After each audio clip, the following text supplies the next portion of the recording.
and welcome to It's a Frankly Harry podcast. I'm your host, Frank Weber. I'm so glad that you returned to the forest again this week to join me and enjoy some talk and a few laughs. I don't really have a lot lined up for this show today. I kind of just threw together a hodgepodge of some topics that I can get into real quick. Nothing that I'm going to comment on a great deal. This show drops on December 4th, 2024, so Thanksgiving is in the past, as well as the days after it, which includes, of course, that crazy Giving Tuesday bullshit that drives me crazy. But I hope, or my hope for you, my prayer for you is that your spirit of thankfulness and gratefulness carries over into this season of Christmas coming up. Never leaves, goes well beyond that. I would encourage you to take some time to just slow down and just truly enjoy time with loved ones this holiday season and with friends and whoever else you get to be around. I think that's part of the real meaning of the season. Of course, I know we're getting into the Lord's birth. That's the real meaning of Christmas, but all these other intangible things that we can spend some time doing, don't forget about those at all as we begin this season of Christmas. And for those that celebrate the liturgical season of Advent.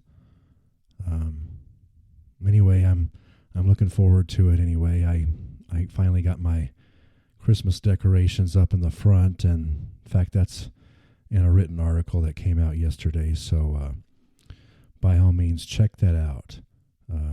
You won't be bored with it at all. Anyway, just trying to start out today promoting a kinder, gentler, friendlier society here in America and everywhere else for that matter. And I don't know, some people were asking me if they thought the culture has gotten a little bit, I guess, improved since the election. Something has definitely changed. I feel like things are calmer and have the potential of going in the right direction, but I don't really know. And of course, you have the phrase that everybody uses is politics is actually downstream of culture, so the culture has to change first, and we'll kind of see where it goes from there. I have this feeling, though, that the progressives, the people who want to reinvent the wheel or with the pie-in-the-sky ideas and stuff, I've got this feeling that they're not going away, though.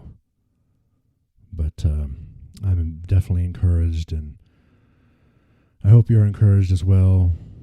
I mean, even regardless of who you voted for, but I feel like things are moving up and improving for us every day.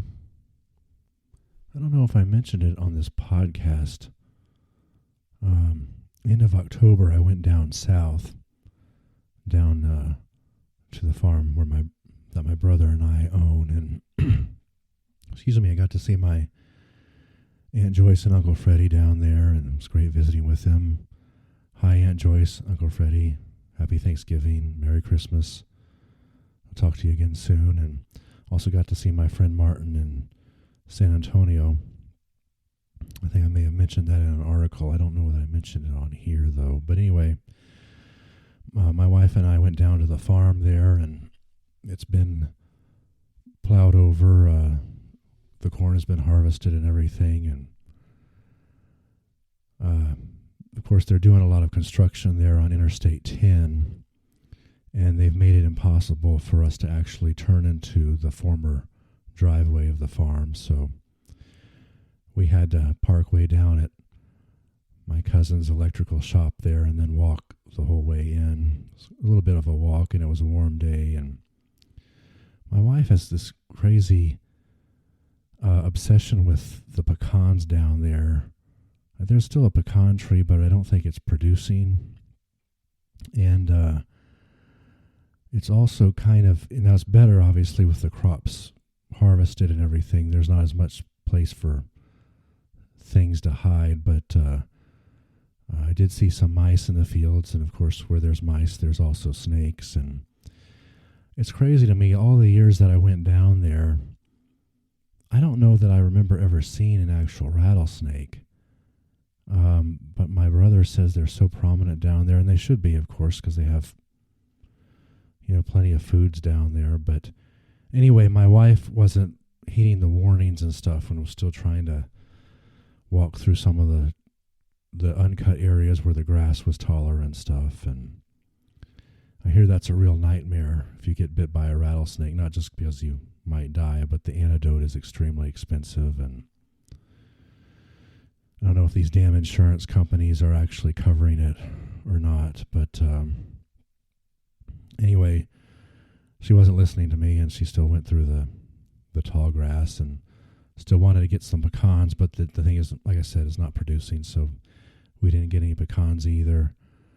Really disappointed in that area. There's graffiti on what I call Grandma's house, and then Joyce's house and barn across the highway has a bunch of graffiti on it too, despite our security measures. But anyway, it was kind of nice to be back down there and to see how it's all changed. The highway, of course, like I said, is totally under construction, and that area is presumably growing. I presume that along the highway it's more of an industrial thing than necessarily a housing subdivision. Although my brother did say, well, we weren't really pleased with this, but somebody trying to sell homes or build a subdivision apparently put a sign or something up by our land and concreted it in, which is illegal, and since we haven't sold it to anybody. But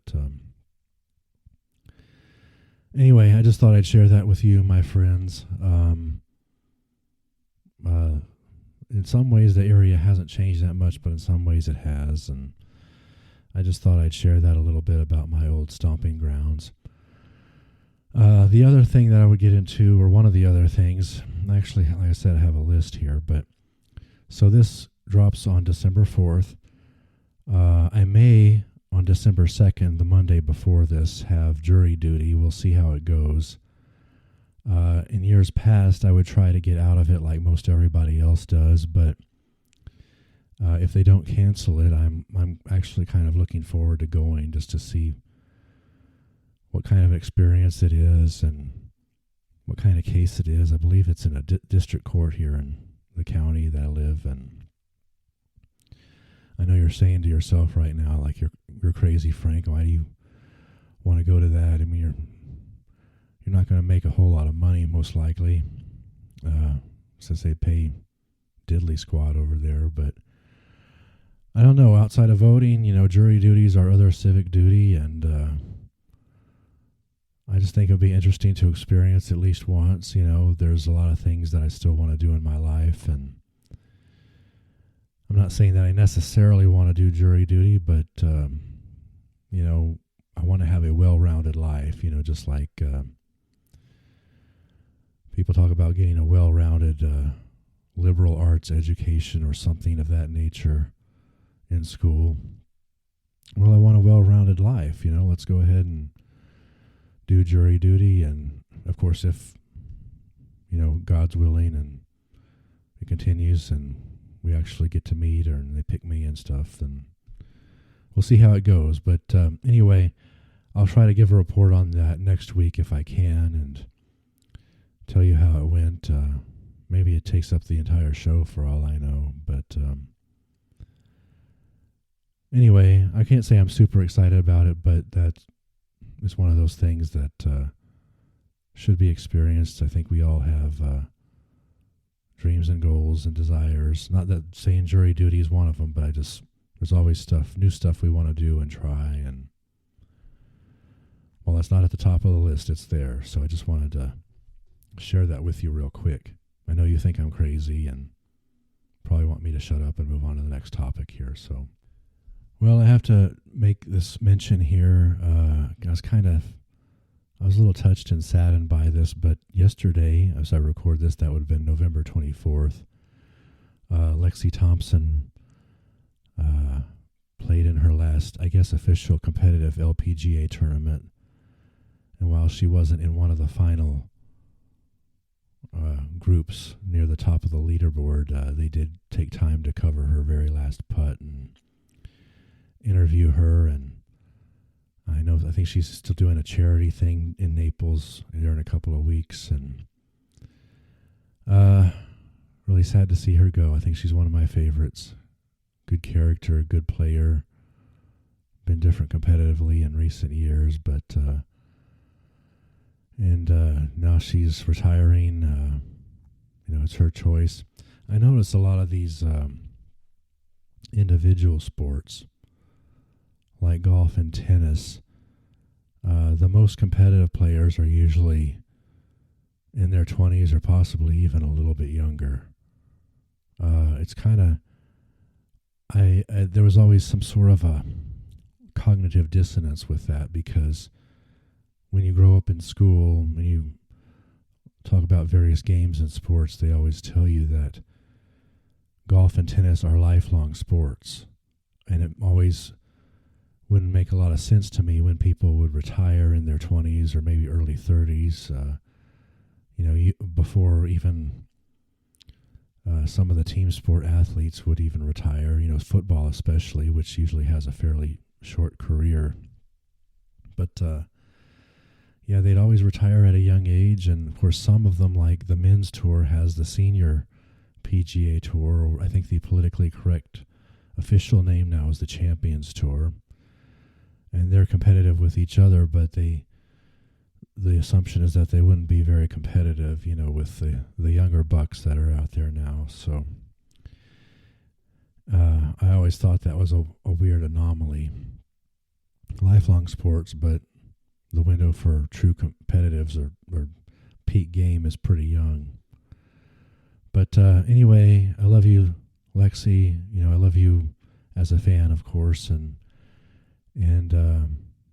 good luck wherever life takes you after this. I know you're planning to come back every so often, so let us know when you're planning on playing and what tournaments you're planning on being in. I will let y'all know. There is a young lady that came up this year on the tour named Natalia Guseva from Russia, and I don't know why, but I don't know. I just seem to like her. She may be my new favorite full-time player. I don't know. Maybe she can dethrone Nelly Korda and all those folks. I don't even know who won that CME Globe thing yesterday. I don't know. It probably was Nelly, but anyway, y'all are probably sick of me talking about women's golf. So, but anyway, I'll go ahead and move on. Maybe we'll do one more topic here. Oh, actually, let me do one more commentary actually real quick before we move on. So this is Thanksgiving week, Monday before Thanksgiving. I usually record on Mondays, but not always. And I have to ask you all a question, because sometimes changes and small details, even if they don't affect me too much, still kind of bother me. But the kids in school these days, they now get apparently all of Thanksgiving week off. And I remember when I was a kid, generally we went to school Monday, Tuesday, and Wednesday, full days. And I don't know when it really started changing. I guess it started changing in the 90s. My first year at Tech, we went to school still on Wednesday. And then, of course, most of the time after, and maybe since then, before then, I don't remember now. But, most of the time it was like 2 day a week, and I don't know really what happened. I know it doesn't really matter, but maybe they should go a couple of days this week just to count some more days off and get out earlier. They've got Christmas and New Year's break coming up pretty soon, so I don't know what the deal is. I don't know if this is the new fall break when they tried that a few years ago. I don't know. It's weird. Even though I don't have any kids in school, I'm still paying all these property taxes and everything. I wonder if I should have a say in this. I wonder if I should have a say in the schedule. It kind of makes sense that I should. But anyway, just think about that for a little while and go ahead and comment to me if you agree or think otherwise there. Well, I guess to end the show today, I have this paltry list of subjects today. But anyway, I guess we can finish talking about Big 12 officiating, because this football season, I thought things went pretty well in September and October. The fact that Texas and Oklahoma aren't in the conference anymore seemed to make the officiating a lot more solid. I mean, occasionally there were still some bad calls and the occasional bad call, but nothing too egregious or too bizarre or too makes you wonder type of thing. But this past weekend, Tech went to OSU and got the victory. They should have gotten the victory. I mean, OSU has had a lot of troubles this year, and that's a difficult situation. I hope we never find ourselves quite that bad in terms of record. But I'm sure if they keep Gundy, they'll turn the corner again, though, I have a feeling. I don't think they'll be down for too long, but we did see a couple of really weird things, and I know coming off a winning effort, I'm not, obviously I can't blame the officials for the loss, but we continue to see some bizarre things, new bizarre things every week in the league, and Tech apparently the officials gave Oklahoma State a fourth timeout, it appeared. We couldn't figure out how the clock was stopping and all that, but then there was another play within the last 2 minutes or 2.5 minutes where we were punting the football away, and they were going to get the ball back with a chance to maybe tie with a 2-point touchdown, a 2-point conversion or something like that. But anyway, so we punt the ball away. Our punter gets roughed, which by itself would have been automatic first down, and then the game would have been over. But then on the other end of the field, I didn't see the return guy signal fair catch, or the camera didn't show it. But apparently he signaled fair catch, but there was some kind of a catch interference according to the official.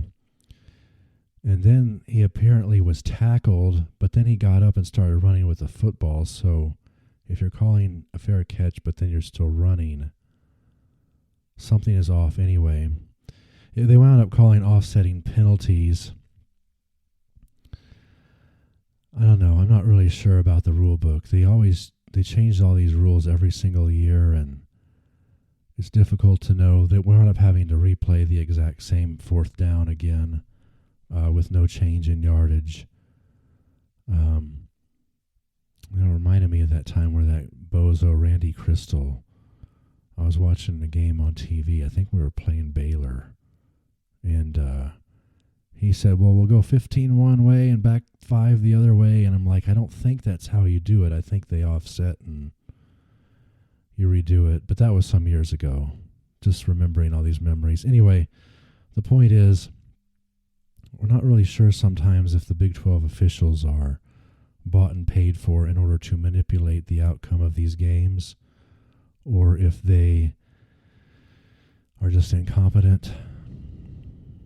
I don't know. It's anybody's guess, but it was strange, though, that we went through the first 2 months of the season without any issues, and now we have all these issues. 2 weeks ago they thought they were trying to manipulate getting a couple of teams into the playoff, and now the Big 12 has this bad parity where there's every team, I think, has too many losses. I think we're only going to get one team in the playoff now, but this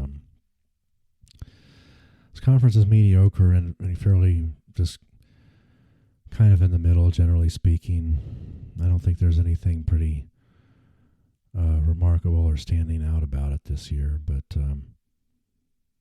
anyway, just watch the officials. I don't know why they can never correct that problem, why they can't be better and more accurate, and why crazy weird shit has a tendency to happen in these games, like they're either gambling or like I said, either they're paid or they're incompetent for trying to do something. But anyway, I think that's about it for my rambling today.